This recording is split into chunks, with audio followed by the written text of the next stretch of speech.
직원의 수가 늘어날수록 이 방식이 잘 안 먹힐 수도 있다는 거는 생각은 좀. 안녕하세요, 블랙십입니다. 예, 오늘의 주제는 뭐죠? 오늘은 제가 최근에 그 카페를 굉장히 많이 하시는 카페 대부라고 불리시는 분과 우연찮은 기회로 만나 뵙게 돼가지고 그분께 들었던 이야기가 너무 감명 깊고 또 좋은 이야기가 많았어가지고 오늘 좀 함께 공유를 해드리고자 이렇게 영상을 찍게 되었고요. 전체적인 그 큰 주제는 어떻게 내 직원들, 나의 패밀리, 나의 사람으로 만들 수 있는가에 대해서 얘기를 나눠볼까 해요. 사실 핵심은 그거네요. 직원들을 가족같이 만들어서 열심히 일하게끔 하는 방법. 그리고 그 직원도 충분히 즐겁게 웃으면서 일할 수 있고 많이들 느끼는 우리 대표는 쌉쓰레기야, 우리 대표는 뭐 개꼰대야가 아니라 우리 대표는 진짜 웃겨요, 재밌어요, 이런 평가를 받을 수 있는 그런 사람이 되었으면 하는 마음으로 저도 많이 이야기를 들었고 이야기를 나누고자 해요. 일단 그분의 화법 같은 게 포용력이 있어요. 저는 어떻게 그걸 알게, 한 10년 전에 제가 이제 홍보대행사에서 인턴을 할 때 거기에서 직원이었던 분이신데 이런 식으로 말을 하시죠. 너는 진짜 내 자랑거리다. 나는 너를 진짜 자랑스럽게 누구한테 소개시킬 수 있을 것 같다. 너가 그 직원 때도 그랬지만 그 직원 이후에 너가 이제 개인 사업을 운영하면서 굉장히 많이 힘들었을 텐데 지금 너가 하고 있는 모습들이나 너가 이뤄낸 것들을 보니까 넌 진짜 대단한 것 같다. 많이 고생 많았겠다. 뭐 이런 느낌의 위로 아닌 위로와 제가 이뤄내던 성취에 대해서 다시 한번 확실하게 보여주시는. 그러니까 이제 성취감을 느끼게 한다는 거네요. 맞아요. 제가 한 일에 대해서 그래, 내가 잘못된 길을 걷지 않았구나. 내가 그래도 잘못된 길을 걷지 않았구나. 내가 열심히 살았구나. 그거를 인정해 주시는구나 해서 저는 굉장히 사실 큰 감명을 받거든요. 왜냐면 제가 아까 저희가 그 전전 영상을 보다 보면 사장이라는 건 혼자 걸어야 된다. 그리고 혼자서 책임을 다 감내야 된다라고 제가 말씀을 드렸었잖아요. 그걸 약간 보상받는 기분이었어요. 그래서 제가 이제 그분의 이제 카페를 가면서 카페 직원분의 행동이나 그런 말투를 보기도 하고 카페 전반적으로 어떻게 운영되는지 봤는데 굉장히 서로 웃으면서 그 태도가 너무 좋더라고요. 그래서 이거에 대해서 저는 정리를 했어요. 그분을 만나 뵙고 와서 어떻게 하면 정말 내 패밀리를 만들고 그 패밀리에 속한 사람들도 이분이랑 믿고 따를 수 있겠다라는 생각을 할 수 있는가에 대해서 좀 생각을 해봤는데 그 첫 번째는 기여도에 대해서 정확하게 측정해 주는 거였어요. 기여도.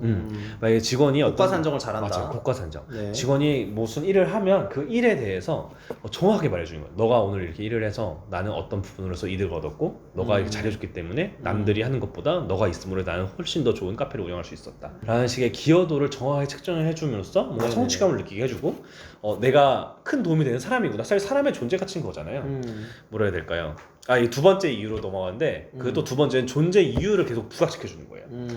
사람은 사람으로 태어났으면 자기의 자아 실현이 궁극적 목표를 하잖아요. 그 자아 실현에 대해서 이 대표라는 존재는 계속해서 끊임없이 제시를 해줘야 되고 그 사람이 그거를 쫓아가서 내 존재 이유, 이 회사에서 나의 존재 이유를 확실하게 되었을 때 자기는 굉장히 큰 동기부여가 될 거라고 저는 믿고 있거든요. 예를 들어서 이런 거죠. 카페로 그 예를 들게 되는데 카페에서 이 사람이 매니저급이 됐고 거의 뭐 점장급이 됐어요. 그러면 이 사람의 존재는 그거겠죠? 내가 어떤 사람의 어떤 컨셉을 들어서 그 컨셉을 실현하는 과정에서 내가 그것을 존재를 하고 이걸 실제로 사람들을 만나면 접점을 만나게 해서 판매를 일으켜서 이 매장이 점점 흥하게 하는 것. 이 존재 이유가 사실 뻔한 거예요. 하지만 그 존재 이유에 대해서 좀 더 명확하게 말을 해주는 거죠. 너가 이렇게 이걸 굳건하게 자리를 잡아주고 매장을 흥하게 해줘서 정말 고맙고 너가 우리 회사의 큰 존재다. 넌 나가면 안 된다. 그리고 심지어 그 분께 이렇게 말을 하셨어요. 그 분이 더 큰 엄청 큰 프랜차이즈 큰 걸 맡게 되었대요.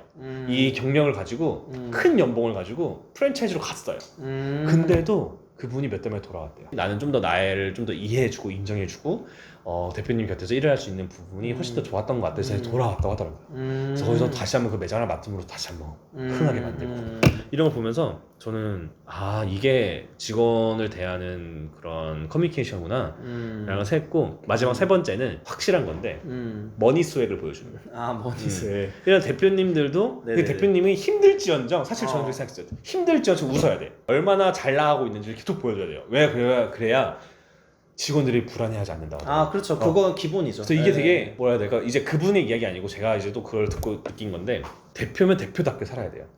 대표면 만약에 수많은 직원을 대표면 대표답게 만약에 회식을 하면 거하게 해야 되고 불안해하지 않게 직원들이 믿고 따를 수 있게 거하게 해야 되고 그 이분이 말씀하신 것 중 하나는 축의금을 겁나 크게 준대요. 우리 직원인데 결혼을 했어. 거의 인생의 가장 큰 그거잖아요. 헉소리 할 정도로 크게 줘서 내 패밀리를 만들어버린다. 그래서 머니 스웩을 한 번씩 보여줘야 이분이 나의 존재를 고마워하고 나의 존재감을 계속 성취를 확인해 주면서도 나를 놓치지 않기 위해서 이렇게 큰 돈을 투자를 해주시는구나. 여기에 감명을 받으면 정말 가족 같은 회사가 되는 거죠. 뭐 그러네요. 저는 그런 걸 들으면서 이번에 좀 많이 배워가지고 이번 기회에 이런 걸 좀 공유했으면 좋겠다는 마음으로 또 공유를 하게 되었는데 혹시 또 우리 조경 사장님께서는 또 생각하시는 게 또 있는지? 뭐 다 맞는 말이라고 생각을 하는데 조금 조심해야 될 건 있더라고요. 이게 이제 또 결국에 인간이라는 게 참 우스운 게 이게 습관화가 되면은 또 똑같아지거든요. 그래서 그 기본적으로 어떤 고민을 할 때 그 사람은 항상 변할 수 있다는 걸 좀 염두에 두긴 해야 될 것 같아요. 그러니까 약간 큰 사업 하시는 분들도 이런 얘기 하시더라고요. 주로 직원의 수가 늘어날수록 이 방식이 좀 안 먹힐 수도 있다는 거는 생각은 좀 들어요. 그래서 맞아. 그래서 결국에는 그러니까 권한임이고 그 사람이 뭔가 성취해낼 수 있다라는 느낌이나 어떤 자기 존재감, 효능감 같은 거를 주면서 그 부분에 대해서 보상도 정당하게 주는데 이거를 이제 계속해서 반복적으로 계속해서 권한임이나 이런 거를 좀 해줘야 된다고 생각을 하는 편이긴 해요. 물론 저도 아직 뭐 작아가지고 뭐라고 얘기할 건 아니지만 맞아요. 이게 저도 말씀을 드리면 떠오르는 건데 생각해보면 스타트업은 그런 문화가 있는 것 같거든요. 근데 왜 대기업 갈수록 그렇게 없어질까라고 또 생각을 했을 때 그런 것 같아요. 아무래도 그 대표라는 존재 한 명이 끼칠 수 있는 영향력이 스타트업 규모 예를 들어서 한 30명, 50명, 50명까지는 그래도 대표가 굉장히 그 큰 뜻이 있고 나름대로 그 커뮤니케이션 좋은 분이라면 충분히 전파가 돼요. 그 좋은 뜻이. 좋은 뜻이 전파가 되면 그 이상이 됐어. 100명이 됐어. 직원이. 그럼 대표에게 좋은 뜻을 펼쳐도 안 간단 말이야. 안 그럼 저 끝에 있는 사람은 돈만 주면 개끼다. 대충 하고도 도망가야지. 그냥 지시만 받는 거죠. 지시 받고 돈 하고. 그랬을 경우에는 또 생각할 거리가 또 이렇게 주어지게 되네요. 그렇죠. 그래서 이제 그 초반에 자영업을 하는 분들한테는 좀 큰 도움이 될 것 같긴 해요. 맞아요. 그래서 좀 되게 좋은 조언이 아니었나 그런 생각이 좀 듭니다. 네네. 네. 그러면 오늘 여기까지 하겠습니다. 시청해주셔서 감사합니다.